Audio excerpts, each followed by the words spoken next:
Selamat siang pemirsa, Presisi Siang kembali hadir untuk Anda. Edisi Rabu 18 Juni 2025. Selama 1 jam ke depan kami telah menyiapkan sejumlah informasi terkini. Bersama saya Brigpol Intan Anansih, kita lihat dulu 3 berita utama siang ini. Satreskrim Polres Cilegon Polda Banten berhasil mengungkap kasus pembunuhan berencana yang terjadi di wilayah Kelurahan Ramanuju, Kecamatan Purwakarta, Kota Cilegon.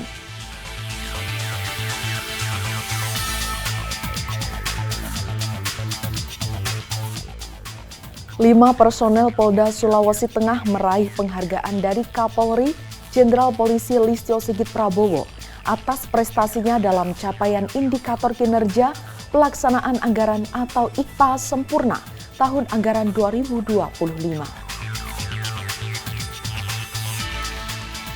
Dalam rangka memperingati Hari Bayangkara ke-79, Kepolisian Daerah Sumatera Barat sukses menggelar bakti kesehatan di Youth Center Padang pada Senin 16 Juni 2025.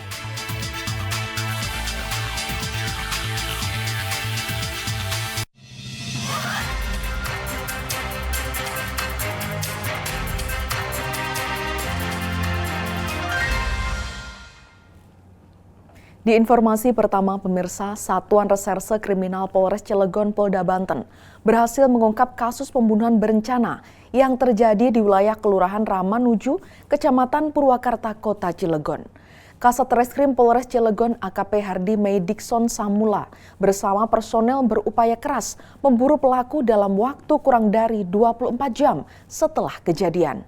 Akhirnya menetapkan 2 orang ibu rumah tangga sebagai tersangka utama. Jadi hari ini kita akan melaksanakan rilis terkait ungkap kasus tindak pidana pembunuhan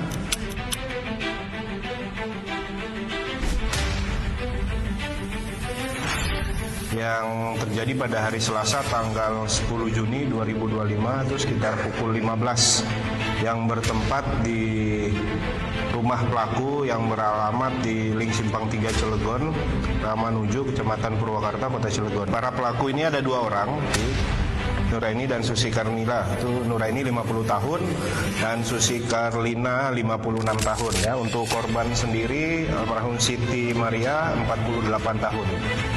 Untuk kronologisnya pada awalnya ini pelaku Nuraini menghubungi korban Siti Maria untuk datang ke rumah pelaku untuk mengambil uang arisan.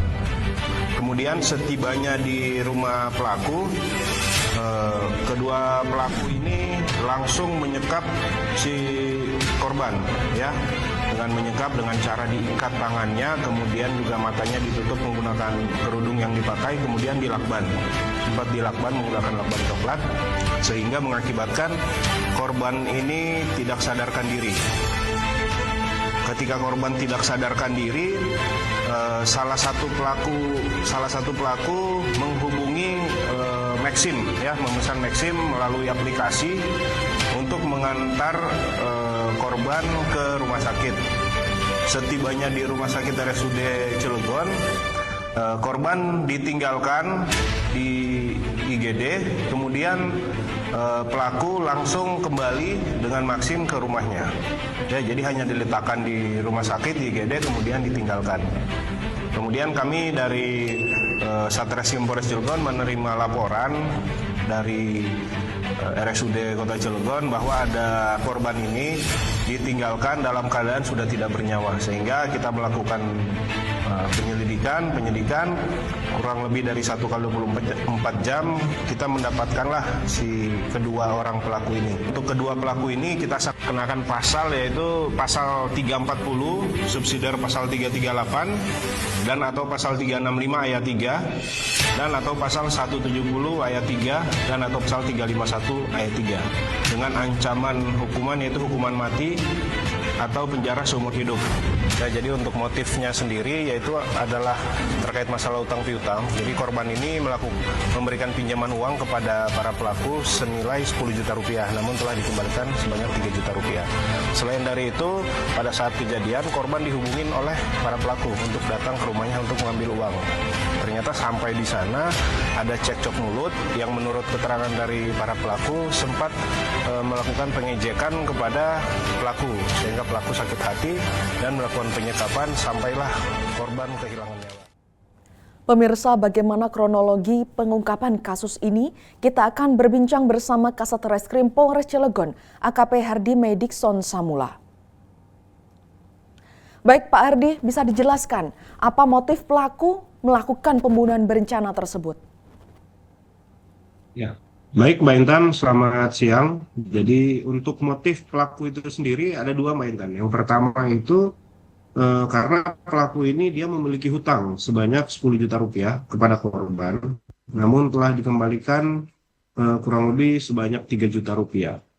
Kemudian pada hari di mana korban itu dieksekusi, korban mendapat telepon dari pelaku untuk datang ke rumahnya dengan alasan untuk mengambil uang arisan atau mengembalikan uang yang telah dipinjam. Setelah tiba di rumah pelaku, korban ini sempat terjadi adu mulut atau cekcok yang menurut keterangan dari salah satu pelaku bahwa korban sempat mengejek pelaku.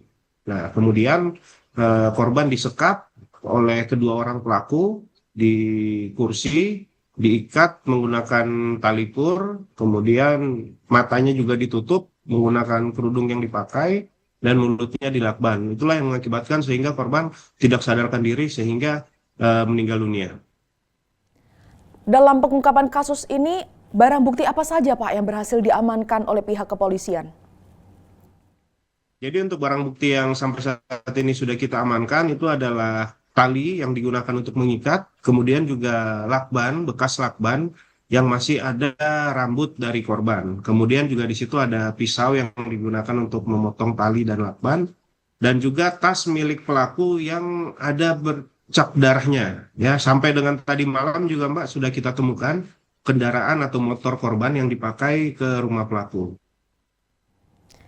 Baik Pak Hardy, saat ini kan sudah diamankan 2 tersangka. Apakah ada kemungkinan bahwa akan ada tersangka berikutnya? Sejauh ini masih kita lakukan penyidikan, Mbak, namun kalau untuk tersangka lainnya sampai saat ini belum ada, karena dari hasil keterangan memang yang melakukan eksekusi itu hanya 2 orang pelaku ini. Kemudian kedua tersangka ini dijerat pasal berapa Pak? Kalau untuk kedua tersangka ini kita jerat dengan pasal pembunuhan berencana, kita juga 340, kita subsidiarkan dengan pasal 338, pasal 365 ayat 3, dan pasal 170 ayat 3, serta pasal 351 ayat 3. Dengan ancaman hukuman itu hukuman mati atau penjara seumur hidup, atau penjara paling lama 20 tahun penjara. Baik Pak Hardy, kemudian adakah pesan untuk masyarakat? Silakan. Untuk masyarakat, pemirsa sekalian, kami menghimbau apabila melihat atau mengalami suatu tindak pidana, dapat menghubungi pihak kepolisian terdekat, Polres maupun Polsek, atau secara langsung melalui hotline 110. Baik, terima kasih Kasat Reskrim Polres Cilegon AKP Hardy Medikson Samula telah bergabung bersama kami di Polri TV. Selamat siang dan salam presisi. Selamat siang, salam presisi, Mbak Intan. Dan pemirsa, di Sumatera Barat, Polda Sumatera Barat memusnahkan barang bukti narkotika jenis ganja seberat 15,9 kg, lebih dari hasil pengungkapan sejumlah kasus tindak pidana narkoba yang terjadi di wilayah hukum Polda Sumbar. Pemusnahan dilakukan oleh Direktorat Reserse Narkoba Polda Sumbar dengan cara dibakar pada Selasa 17 Juni 2025. Saat ini, Dinas Narkoba Polda Sumatera Barat melaksanakan pemusnahan narkotika berupa ganja yang dilaksanakan di lantai 5 gedung Polda Sumatera Barat. Direktorat Reserse Narkoba Polda Sumatera Barat memusnahkan barang bukti narkotika jenis ganja seberat 17 kg. Pemusnahan dilakukan di lantai 5 Markas Polda Sumatera Barat Selasa 17 Juni 2025 dengan disaksikan oleh Jaksa Penuntut Umum, kuasa hukum tersangka serta sejumlah pejabat terkait. Barang bukti tersebut berasal dari hasil pengungkapan kasus peredaran narkotika yang berhasil diungkap oleh jajaran Ditres Narkoba beberapa waktu lalu. Ganja yang dimusnahkan merupakan barang bukti milik tersangka yang saat ini telah menjalani proses hukum. Sebelumnya mungkin saya harus menyampaikan dulu karena banyak statement di media sosial juga yang sering menyampaikan bahwa ini ganjanya atau sabunya itu kalau ditangkap pasti dipakai oleh aparat sendiri. Padahal sebenarnya ada tahapan setelah tersangka kita amankan, barang bukti kita sita, nanti penyitaan itu kita pasti akan menyampaikan ke jaksa penetapannya. Nanti dari jaksa akan ada petunjuk berapa banyak barang bukti yang nanti dibawa proses ke pengadilan, mana yang bisa dimusnahkan. Hari ini dari 17 kilo petunjuknya adalah 15,39-nya adalah untuk dimusnahkan. Sisanya itu nanti dibawa ke jaksa untuk berproses di sidang pengadilan. Jadi tidak ada barang bukti yang kita amankan itu digunakan atau disalahgunakan oleh anggota tersebut. Nah, saya juga mengimbau kepada masyarakat, Padang ini cukup tinggi untuk penggunaan narkobanya, baik ganja maupun sabu. Saya berharap semua masyarakat, lapisan masyarakat bisa saling membantu bersama kami, bersama BNN, memberikan informasi maupun mengimbau, melakukan pencegahan, melakukan edukasi kepada keluarga yang lainnya. Kami juga memberikan kesempatan untuk melakukan rehabilitasi mandiri terhadap keluarganya, sehingga tidak perlu menunggu penindakan dari kami maupun dari BNN terhadap para penyalahguna narkoba. Itu saja, stop dan jauhi narkoba. Dengan adanya pemusnahan barang bukti ini adalah wujud nyata dari Polda Sumbar tidak memberikan sedikit pun ruang bagi para pelaku narkoba di daerah Sumatera Barat ini. Dan Polda Sumbar mempunyai komitmen untuk terus mengedepankan penegakan hukum yang tegas dan profesional demi menciptakan Sumatera Barat yang bersih, bebas dari narkoba. Dari Polda Sumatera Barat, saya Bribda Miftah Rahma melaporkan. Salam presisi. Di informasi berikutnya, pemirsa, 5 personel Polda Sulawesi Tengah meraih penghargaan dari Kapolri Jenderal Polisi Listio Sigit Prabowo atas prestasinya dalam capaian indikator kinerja pelaksanaan anggaran atau IKPA sempurna tahun anggaran 2025.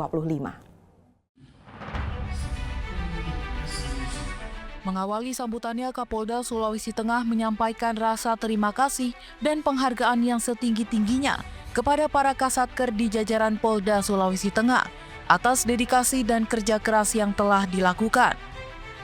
Target indikator kinerja pendukung Polda Sulawesi Tengah dapat tercapai dan khusus indikator kinerja pelaksanaan anggaran dapat melebihi target, yaitu dengan realisasi sebanyak 96,29% dari target sebesar 94%.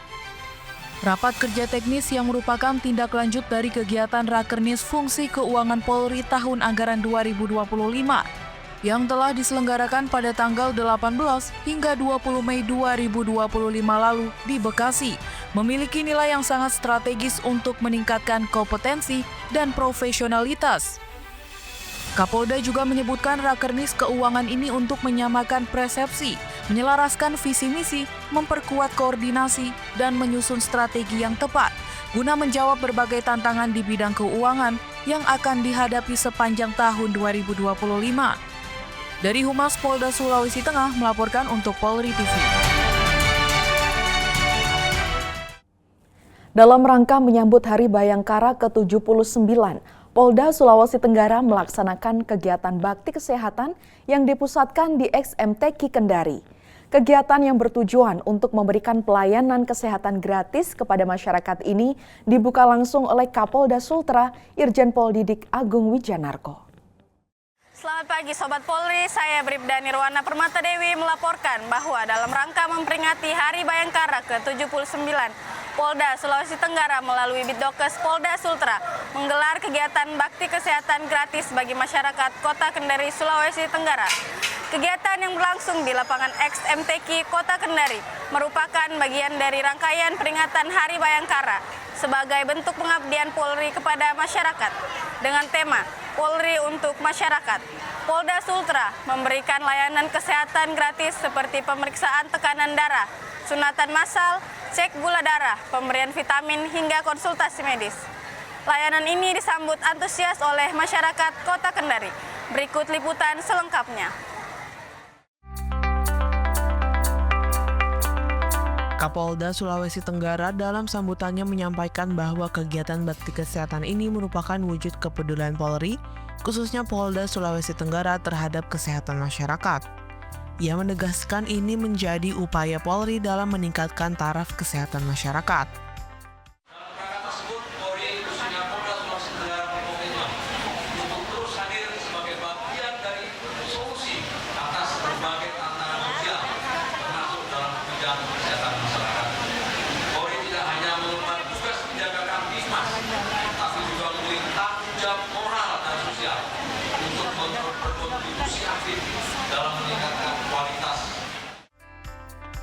Pelaksanaan bakti kesehatan dilaksanakan dengan memberikan beberapa jenis layanan kesehatan, diantaranya meliputi pengobatan umum, pemeriksaan dan pengobatan gigi dan mulut, kitanan massal, pelayanan keluarga berencana, pemeriksaan stunting, serta pembagian bantuan sosial kepada masyarakat yang hadir di lokasi kegiatan.